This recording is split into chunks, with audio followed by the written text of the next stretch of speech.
Okay, where do I look just so I can? There? Got it. Okay.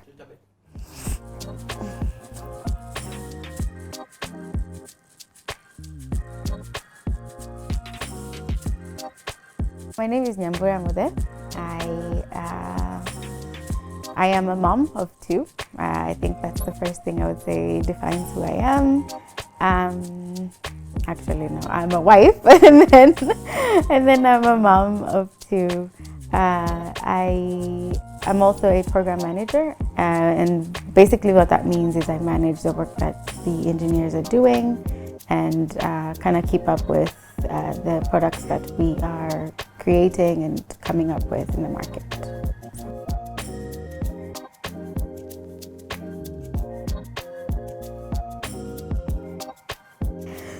I think everyone defines themselves as an ambitious person. At least in my industry, I feel like it's very hard not to be ambitious. We work to bring new, innovative things, and that requires you to be ambitious naturally. So yeah, I think I would define myself as that. I don't think I've ever necessarily thought about it as being ambitious, but then I look at the way I work and I look at the way things kind of panned out, and I'm like, yeah, that's ambition. So yeah.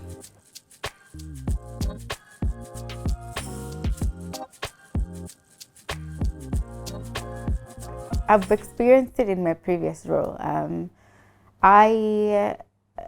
I feel like with some of these companies like Microsoft and Google and them, there are steps that are being taken to make sure that women get paid the same as men for the same type of job, right? There's pay scales, there's very defined salary scales for if you are a program manager too, this is what you're being paid whether you're a man or a woman, right? Unfortunately, that's not the norm in most of these companies, especially smaller companies or companies that don't necessarily have these policies in place or things like that. And so, yeah, in my previous roles, I definitely encountered that. And it's a weird because you're having a conversation with your male colleague and you do the same role or even more, to be honest, because as women, unfortunately, we have to prove ourselves. And it's sometimes internal because then you feel like I take so much time off for, taking my kid to whatever. Maybe I need to do XYZ in the middle of the night to make sure that I am at par with my male colleague. And then you figure out that you're being paid 80% less. And it's like, and I, from the research that's been done, 80% is even good, right? There's 60% less, and things like that. And it then becomes, you get disgruntled, and then it just doesn't feel right. And unfortunately, this is the reality of most women in our industry, and yeah, it's not great.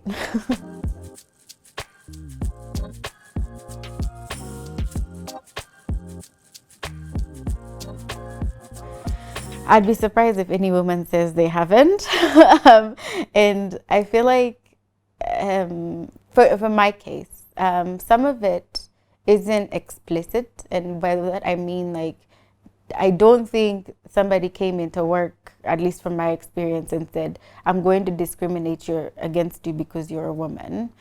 It just happens naturally, right? The fact, like you said, you're pregnant, or you have family obligations, or just generally being a woman. Sometimes being a woman is emotional. It's that time of the month, or there's just things that come by being a woman that we experience, and unfortunately that translates to men or even other women looking at us a bit differently when it comes to the work that you're doing, right?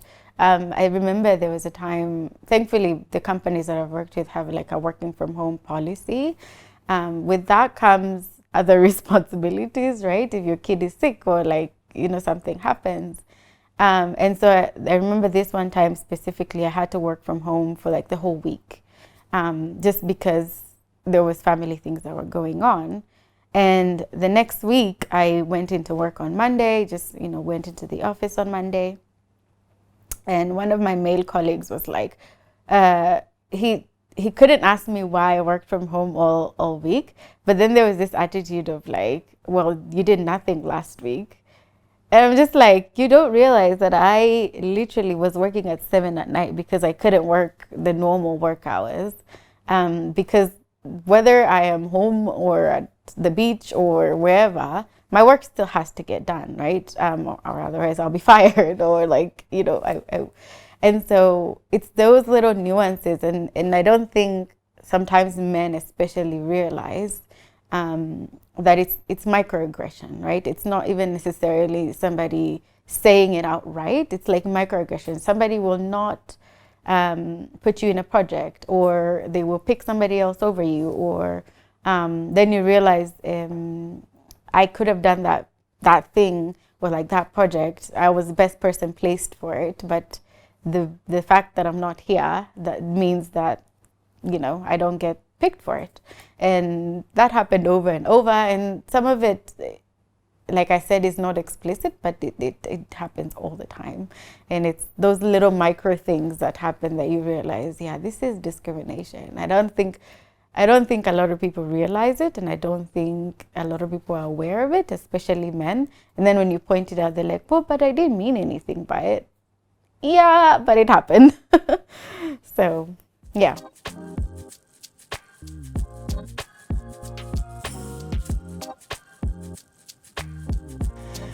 I guess becoming a manager and managing people, and managing big loads of work that I frankly, when I began my work career, I thought I was one of those people who would just be in a role and like work and be okay with that. Like I don't think I ever said in my mind I need to manage people one day, or like I had that in my mind. I mean, obviously I had the drive to make sure that I'm advancing in my career. I don't want to be stagnated in one place. But where I am in my role right now, I don't think I ever saw that happening. And so I kind of feel like just being able to to see the products that you kind of birthed, for lack of a better word, or like you thought of in your head, or like you had an idea of, seeing other people kind of buy into your dream and come buy into your idea, and then bringing that all the way to market. I think that for me is a big accomplishment. Yeah.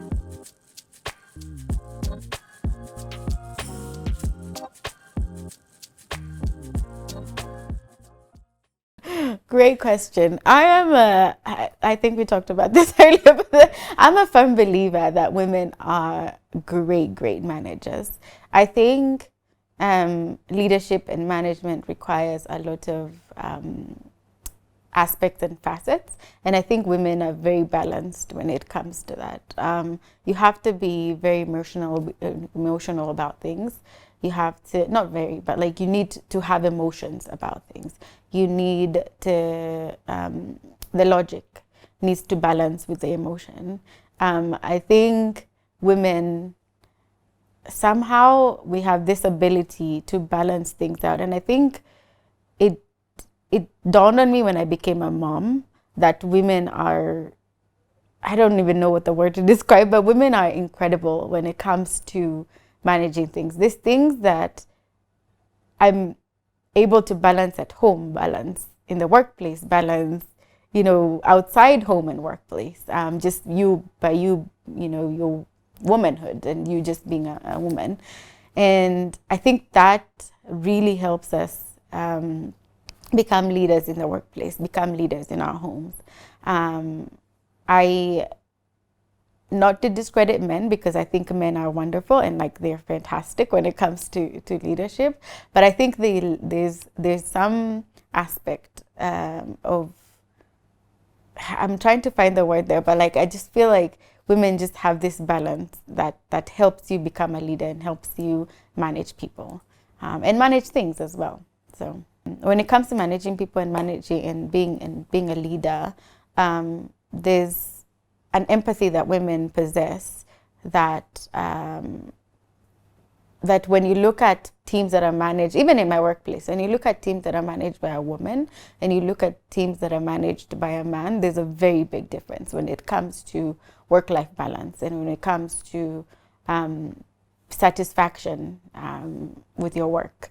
Because women somehow, they can empathize. They know what people are going through. They can empathize with a man, even if they're not exactly the same circumstances. Somehow a woman can go, yeah, I can see there's other extenuating circumstances that might be bringing this, behavior, or like making this person behave the way they are. And that is such a great or such a vital and essential virtue in a leader.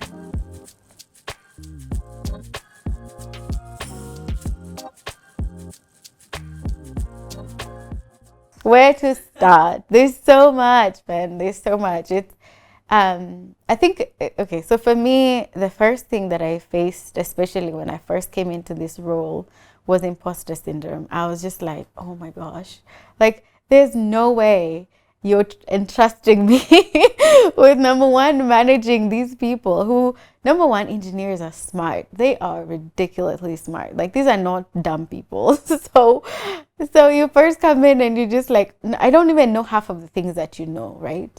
And I'm supposed to help you and manage your work and manage your time and make sure that you are able to do this thing and bring this thing to market, right? So number one, imposter syndrome. Number two is I'm a small woman, like just in stature, right? And people get surprised when they first meet me in person, because I think especially since I came into this job during the pandemic, it's always all been virtual. And so there's angles to a camera and there's ways that you come off in the camera that people don't necessarily see you as like you full stature. And so when people first meet me, they're like, oh, wow. Oh, and then you're a mom? Oh, how's that even possible, right? And so then subconsciously, people don't necessarily respect you as much when they first meet you, and they're like, oh, you're kind of a small person, and and then you open your mouth and they're like, oh wait, like, right? And so there's that, and then there's just self-doubt. I think there's people that I meet that have been in this role for 20 years. And then somehow you were supposed to collaborate with them, and you're just like, oh my gosh, like they probably know so much and I know nothing. And and it's sad because you do know stuff, and you are in this role with merit. Like they interviewed you and they said that you were the right person for this job, but then when you come in, you're like, oh my gosh, there's no way, I don't know anything. So yeah, lots of challenges, and it's daily. It's not, I don't care how much experience I get, how much I learn, how much I put in work to learn outside of work hours. It's daily, right? So.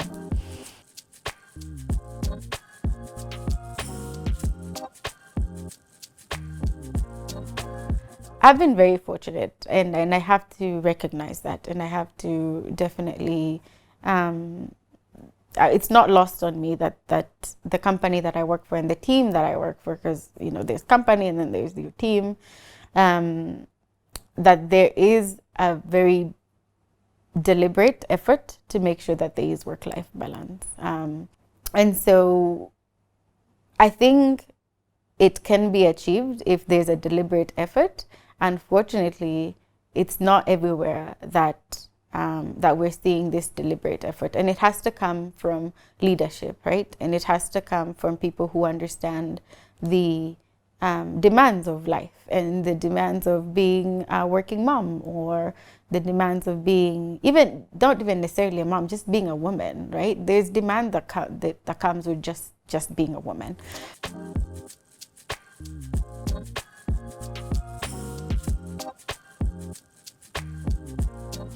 So wellness, I think this year I think is the first year that I recognize that I need to take care of me as a person. And that's sad because this is 2022. I've been working since God knows when, like, Um, and this year is when I'm finally recognizing that, oh, there's, like you said, there's me at work, and then there's me as a mom at home, me as a wife at home, and then there's me, like, and my husband, thankfully, he's been very, very gracious with being like, you need to go out and do something for you. And then I'm like, no, but there's Muthee, and then there's now Kai, who is now my second born, and then there's work, and then there's all these things, and there's this list, right? And then, but then I realized I was becoming a bit of a grumpy mom,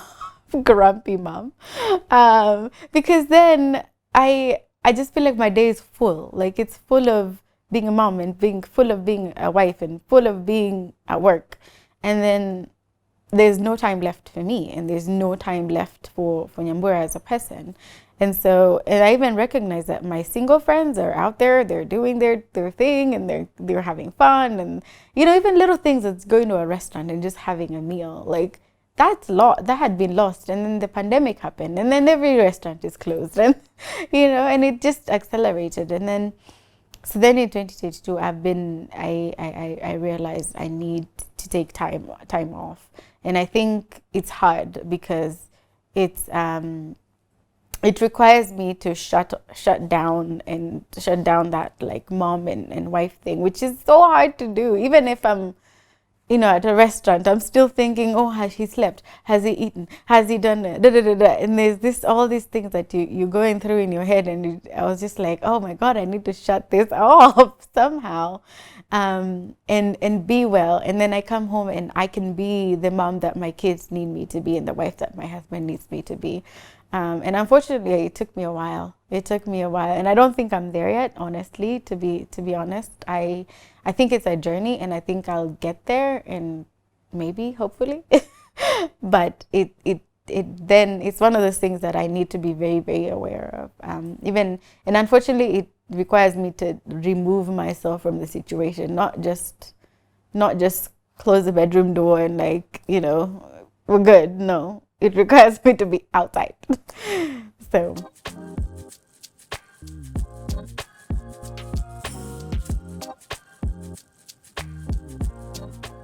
Yeah. I mean, empathy is definitely one of them. I think I would say, so I look at myself as a diplomatic leader. And what I mean by that is I give other people the space to contribute to how things are going to go, right? So ultimately, it's my responsibility that this thing that I'm working on, or this product, comes to market, or within a certain timeline, right? Like I can't take the whole 5 years to get something out to market. I think, and that's my ultimate responsibility. If it doesn't happen, it's my head on the chopping block. Not literally, but at the same time, I have this team that I'm working with, and I have, designers, I have engineers, I have other PMs that I'm working with.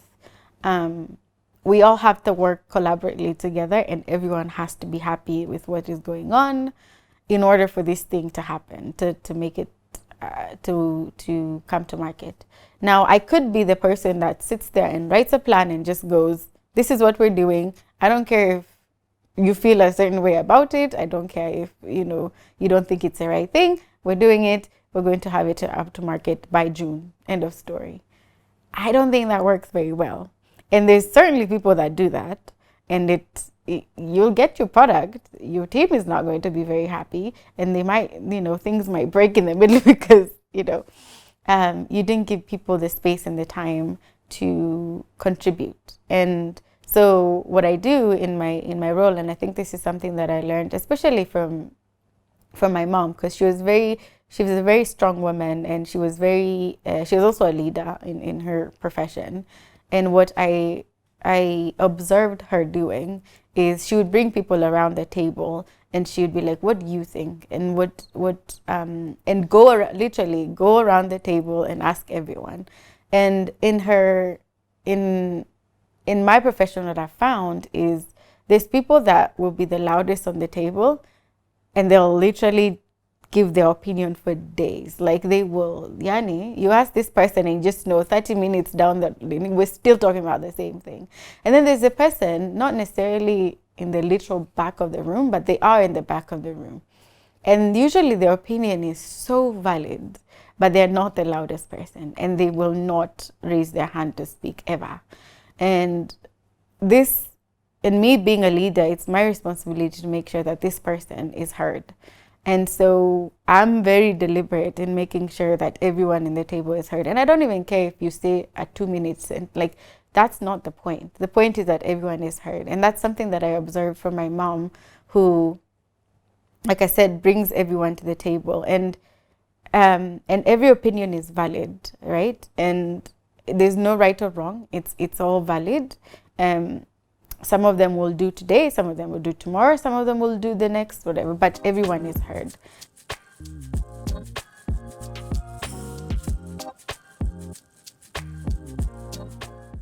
Goodness. Even sitting here, I'm having mom. No, I've gotten better.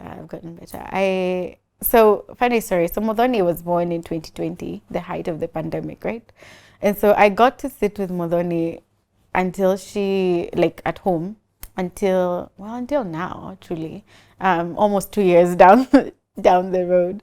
I think with her, I have been away from her for maybe 2 or 3 nights for 2 years, right? Like, and that's me, like, oh gosh, I have to do this. There's no way that I can be home. Number one, because we couldn't travel, so there's no way I was going, really. And then Kai comes around, and he's such a joy. And then there's 2 of them, and Muthee she's such a ball of energy. So she's like 2 kids in one.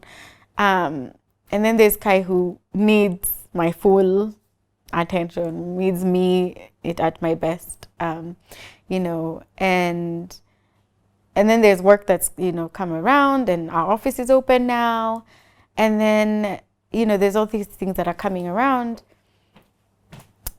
And the first day I leave and I go to the office, and I literally could not sit down for 2 minutes without like calling. And I have a great nanny. I was like, no, I need to be there. I need to be making sure that he's sleeping well. I need to making sure, And there's all these things that I'm going through. And I'm like, I'm such a terrible mom. Like, how can I just leave? And then I had Muthee for 2 years. And then I'm leaving Kai when he's like 3 months old. I'm like traumatizing him. The kid is fine. But I'm telling you that the things that are going on in my head, and it's worse. I'm making it worse. The longer I'm away, like I'm making it worse in my head. And then I get home and he's okay. But then I'm like, but was he really okay? Maybe he hit his head somewhere. So there's all these destructive thoughts that I'm having. And it's unfortunately, it happens like every day.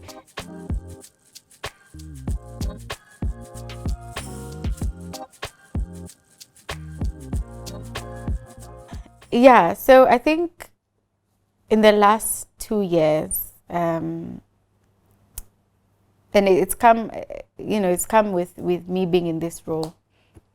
I think the biggest thing I've learned is the same way I'm feeling is probably the same way that everyone else is feeling, in terms of feeling like an imposter. Even people who've been working at this company for 20 years, there's things that they still feel like they don't know.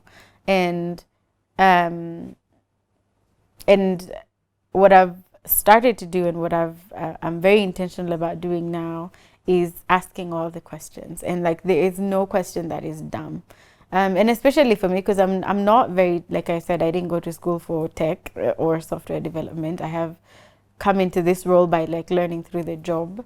And even when I think that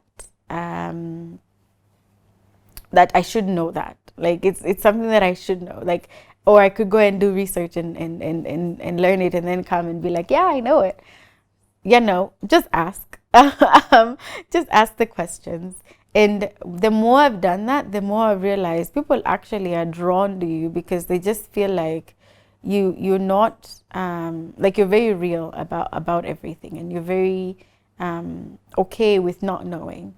Because I think, especially women, we are expected to just be perfect and just know, and just and be the expert in the room.